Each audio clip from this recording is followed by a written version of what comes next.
How do you find that home away from home? Well, I'll share with you some of the things that have worked for me and some of the common mistakes that I think people make and what I would try to avoid. Hi, I'm Mike Vieira. Thank you for joining me today on my YouTube channel. Um, so let's dive right into it. My journey started about 15 years ago, looking for something outside the US and excited to become an expat and do something in a foreign country, in a different culture. I started researching. We were still on the dairy farm at the time. We were milking cows, but we had the dairy for sale. We had developed a very good business and our own market within the dairy industry. And we had, I had approached a place of complete burnout. I hadn't left the farm in 5 years, and I was spent in every way. And something new and challenging and exciting was what I was desiring and looking for. So, uh, the Dominican Republic is the first thing that jumped out to me. I'd researched a lot of countries and started researching, and I really started falling in love with the Dominican Republic. And so that's where I was focusing my energies, and I had a plan to, once we sold the dairy, that we would reinvest in a foreign country. And I thought that was going to be the Dominican Republic. And I'll tell you, you read all the statistics and all the graphs, and you read about the government, and you read about crime, and you read about everything, and is there an expat community there? That's all good and wonderful, but you really don't know until you get there if it's going to suit you, if it's going to be home, if it's going to feel like home when you step off that airplane. And I got the opportunity. I found a place that I'm like, oh, this is it. This is perfect. This fits every need I have. I'm too young to retire, so I was going to start a business there. Came from my whole background's in production agriculture, dairy background, beef background, cutting meat shop. Done a little bit of everything. I've had over a dozen businesses, and my intentions were to go there and start a business. I had intended to maybe go there and start milking some cows and running a few beef cows, and maybe do some direct marketing, maybe within the tourism industry. So I found a place, met the gentleman that owned it. He happened to be a Cuban American, so he spoke real good English. He was living in Florida at the time, and we scheduled a trip over there together. And we flew to Miami. We both met in Miami, and off we went. And we got in there, and the first night we stayed just outside of the capital because the roads are too poor to travel at night, and we couldn't make it there before it got dark. So got up the next morning early, and we set off to go visit the ranch. And it was absolutely stunning, just beautiful, everything I had imagined for the way it looked and appeared. And I started to fall in love with it. I spent 10 days there, and I loved everything about the ranch and the people. But as I was there and thinking, how am I going to develop this business? How accessible are things? You know, still had kids at home. How are the schools? Are we going to be able to integrate? What about the language barrier? These are all things you have to take into consideration before you pick your destination. But I think more importantly, it's just time there. You need to book a plane ticket, and you need to get there, and you need to spend I'd say you need to be there 10 days to 2 weeks, and not within an expat community, unless that's where you're going. If you're planning on going and retiring, and you've read about that there's a lot of expats in this particular country, and that's where you want to go and live, well, certainly that's where you need to go and stay for your visit. But if you're someone like me that doesn't really want to, my agricultural background keeps me out of the more developed parts of a lot of countries, out into the rural areas. And so that's where I gravitate towards. And this particular ranch that I was on, I think it took an hour to get to pavement, and a good hour and a half to get to any kind of services whatsoever, whether that be, barbed wire or tools or hardware. anything. And then those are things you need to consider. You know, how close do you need to be to medical? Do you have medical issues that you're going to have to be regular at? There's so many cultural aspects that you need to look at and understand before you just pick a country, and because it ranks number 1 or number 2 or number 3 for the most affordable countries to retire to, or maybe it's got a country with the most expats, or it's got the most expats from the country you're from. Those are not good enough reasons. This is a life-changing, this is going to be your home for maybe the rest of your life. And you're gonna have to go, you're gonna have to experience the culture, and you really need to go fall in love with it. And as much as I did fall in love with the Dominican, I could tell that it's probably not the right time, and it wasn't gonna work for what I had envisioned. I knew I was gonna start a business. The language barrier was a little bit more difficult than what I thought I could handle, a little bit more of a challenge. There wasn't accessibility to almost anything. I needed to be able to fabricate and weld and build, and those materials just weren't going to be available for me. It was going to take months to get some of the supplies I needed to get in. And cultural aspects, I even you know, you need to look at church. Are there churches there that you want to be involved in? Do you have like-minded people? I actually went to church. I go to church in just about every country I visit. It's one thing I really love, and you get to learn about the culture and the people. But I went to church there in the Dominican Republic, and there was no vehicles. We were way out in the bush, out in the countryside.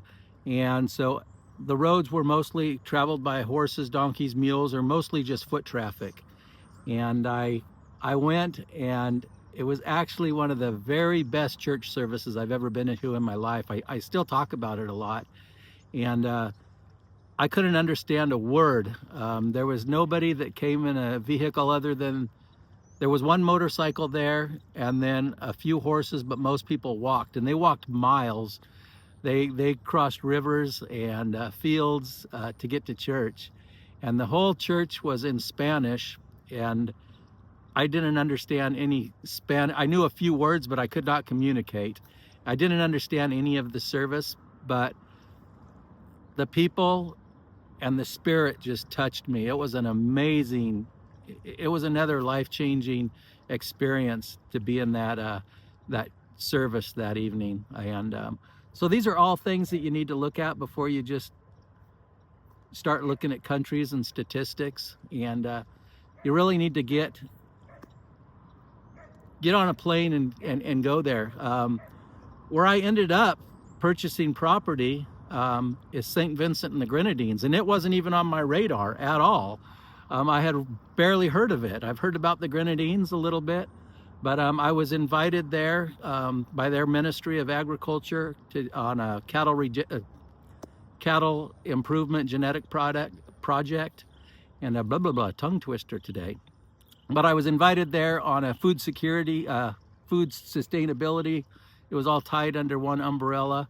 But because of my work in tropical cattle genetics and heat-resistant cattle genetics, I was invited there to come and help out with the project. And so I got on a plane and flew to St. Vincent and the Grenadines, which I knew nothing about. Well, for that trip, I was only there for meetings, and I was there 3 days. But I kind of fell in love with it. I did manage to go to church in those 3 days, and it's still the church that I call my home church today, because when I returned, that's the church I started attending. And I'm here in the States now. If you go back on some of my previous videos, you'll see why. I've got some things I'm trying to work out here at home and get behind me. I'm not a full-time expat yet, and so I'm like, oh, this country's amazing. This has got everything. And because of that trip, because of my agricultural background, because I was working with the Ministry of Agriculture there, that's where we spent all of our time. For 3 days, we traveled farms and visited with farmers, and we were with farmers and ranchers, and in that type of environment that I just love. And so I got to meet the people and see the culture. Um, I'm not old enough to retire, not financially sound enough to retire yet. So I need a business. I'm going to have to run a business. You know, how open-minded are they to business is a very important thing. Is there opportunity there? Um, when I was there was word that Sandals Resorts was going to build a resort, an all-inclusive resort, and so that excited me a lot.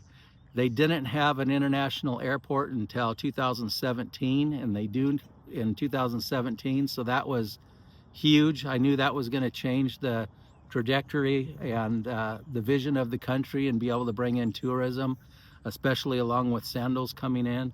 So I saw a lot of opportunities. The business I have in mind to starting there is going to cater to and focus on resorts and hospitality and wedding venues. And so these are all things that excited me, along with a lot of prayer and specific things that I won't even get into right now.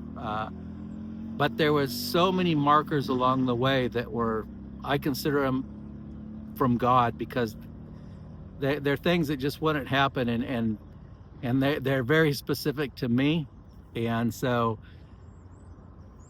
I knew that was home. So 6 months later, I came back and I started looking for property. And you need to find yourself a good realtor. A lot of countries like St. Vincent and the Grenadines, for example, they don't share listings. So if you find a place, you have to use the realtor that has it listed. So you might end up using several realtors. You need to get a lawyer to make sure everything's legal and being done properly. You got to have a lot of patience. I was told that it would take at the most 4 months.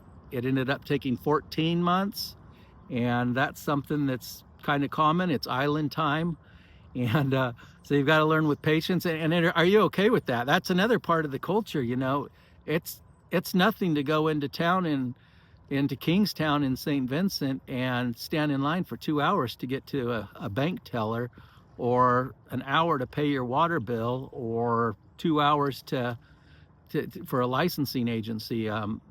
Waiting in line is just part of the culture. Are you going to be okay with that? And there's just so much, and you really need to get there. But when it happens, you will know that this is home, and you really need to get that feeling. It's going to be your home. It's where you want to spend the rest of your life. So I encourage you to put the books down, put the magazines down, stop scrolling for information on expats and the perfect country, because it's going to come in the most. You're going to know, like I said, the one that I had picked checked all the boxes for being perfect, ended up not being the one that I felt home with, but the one I had no idea about and showed up there ended up being. And now it's all I can talk about. I absolutely love the country, and there's so many things going for it, and it just suits me, the people, the culture. I talked about the church. It's my home church. Every Sunday I tune into there via online, and that's the church service. And I talk to my church family. I get regular WhatsApp messages from them, and we chit chat, and sometimes we're texting in church. But it's just it's home. It's home. When I get off the plane there, I'm like, oh, I can't explain to you. I spent 9 weeks there, and it was just absolutely life-changing, those 9 weeks. I started to heal. I started to heal emotionally, spiritually, physically. Unbelievable. And it just changed me. And I knew that was home. That's where I need to be. And I work every day to get things rolling, so when I'm ready to go full time, that I'm ready to implement my business. And so I'm reaching out, and some things take a long time. I've applied for some permits almost 2 years now and still haven't got them. So, the timing will be right when I'm ready to be there. But there's just so much to consider. But the main thing is you got to get there, and you've got to fall in love with it. And that's what I hope that you'll do. Before you waste too much time researching the country that you think is going to be it, get out there and visit some. And and then there's the you know, where do I choose a place once I found the country I want to be in? And I'm going to cover that on another video. And I'm also gonna, my next video I think I'm gonna do is gonna be on how do you know when it's time? How do you know when it's time? And that involves finances, where you are in life right now. And I'm gonna cover some of that on finances, how to get it done, and how to start planning now. So if you haven't subscribed yet, subscribe and follow my next video, and like and share. And I sure appreciate that, because I'm excited about this and I want to get this message out. But I also want to encourage you to get outside your comfort zone and make something happen. And let's do it together. Leave me some thoughts, and we'll go from there. But I appreciate you. I like to close every video with a prayer, so I'm gonna pray now. Heavenly Father, Lord, I just come to you, Lord, and I lift up everybody that's watching this video, Lord. And Lord, I just ask that you're with them, that you guide their path, their steps, their choices. And as they're making a decision to maybe get outside their comfort zone and move to a new country and start a different life, Lord, I just ask that you're involved in that, Lord. I ask that we stay in tune with your will. And Lord, I ask that you bless us. And I ask this in Jesus' name, amen. Be blessed.